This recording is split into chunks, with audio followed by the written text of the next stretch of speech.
Coldlimb. And you know with this whole like future Metro Boomin, We Don't Trust You album, I already got my reaction out. This is a 6 out of 10 for me. But you know whose number matters more than anyone else's ever in the history of ever? Besides Sean C, is ATHONYFAN. You get what I mean? The needle drop, Anthony Fantano. Let's see if he also says a 6 out of 10 too, because sometimes we're on the same wavelength.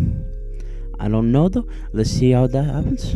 Hi everyone, Mike the Knee Jack Tano here, the internet. Mike the Knee Jack. It's time Princeland, bro.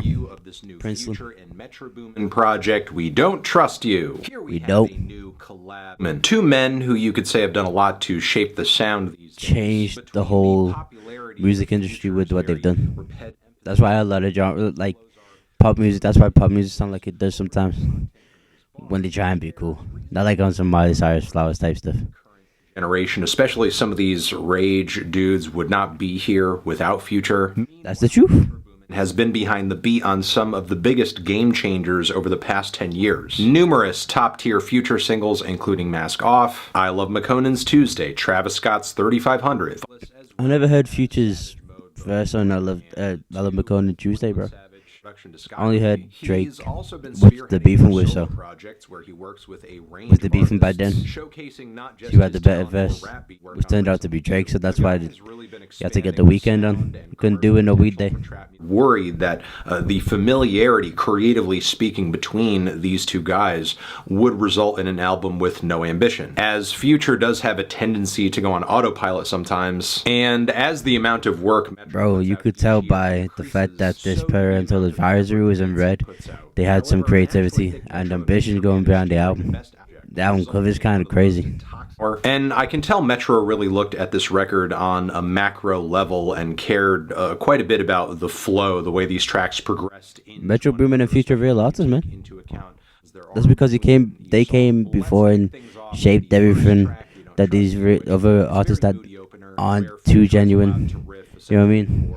And I love these like high school or college football band type horn builds that pop in here. Yeah, the intro.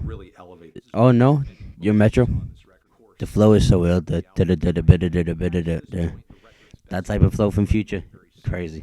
Effective formula where you get some straightforward beats, some head nodding flows from Future, where he's really rocking with the lower register of his voice and giving us a performance that reads almost. Check out the video, a little bitty silly ho. Yeah, but that's fine.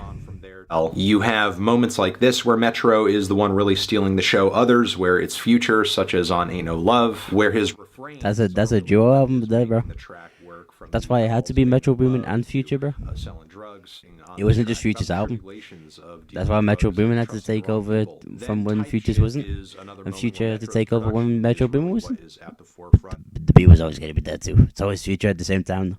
Plus, there's an intergalactic instrumental transition that meets with a Travis Scott feature on the track. I would say the only downside to the cut that drags it down a bit is a very underwhelming and basic Playboi Carti feature on the back end, where he's not only hitting us with this low no, but I think it was fair inflection, but there are points where he barely Villager coherent during it. It's goofy, it's basic, and redundant as his flow doesn't even. I think it was fair enough. Hilarious on the track Claustrophobic, with again more simple but very infectious flow. Claustrophobic was fire.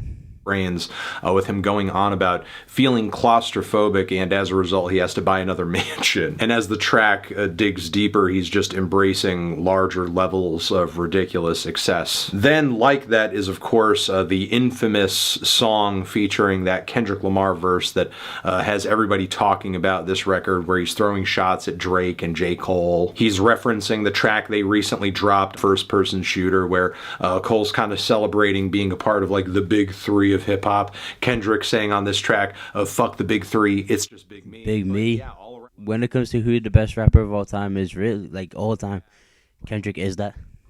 And he's not even in my top 3 artists, bro. Like, he one of those though. Like, Definitely top 10 somewhere. With very pretty glistening synthesizers, as if we're hearing a cough syrup marinated trap version of LL Cool J's I Need Love. Doesn't know. I Need Love by LL Cool J is one of LL Cool J's best songs, if not the best. Ross feature on the back end, then a beat switch where Future actually picks his flow up and shows that he's not going to be completely out rapped by Ross. Yeah, but I skipped the song because I wasn't really feeling it when I was listening to it, so I didn't hear it until I watched Dante's stream or Dante's reaction. Of course, there are a few duds here and there, especially with. That's unfortunate, and it's about to happen. It's bound to happen, especially with like trap artists.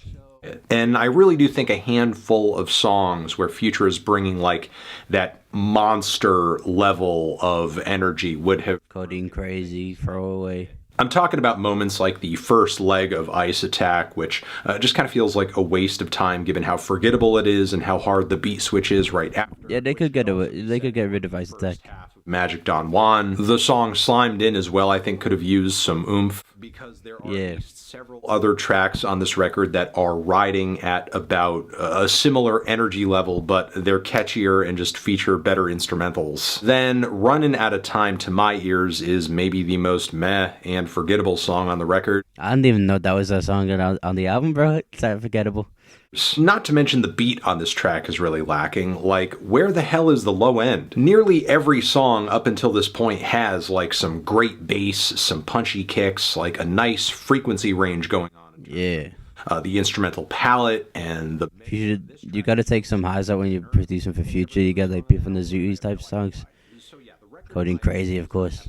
I mean, this is handily some of the hottest shit Future has been on since, like, the Monster era, which is why I'm feeling a strong 7 to a light 8 on this album. He gave it higher than I did, man. What did that say? That said, young melon, young melon, young melon, young melon, young melon. That's crazy. After Fantano being more generous than I was with my 6, you can't really blame me for giving it a 6. Like, you know what I'm saying? Especially if Anthony Fantano already gave it a 7. What does Coldlimb even mean? Yet. That's the end of the video, I guess, man. That's like and subscribe. That's. Let me know what I should react to next. I'ma see if it matches the target audience. And that's Coldlimb, bro. That's like and subscribe. That's out.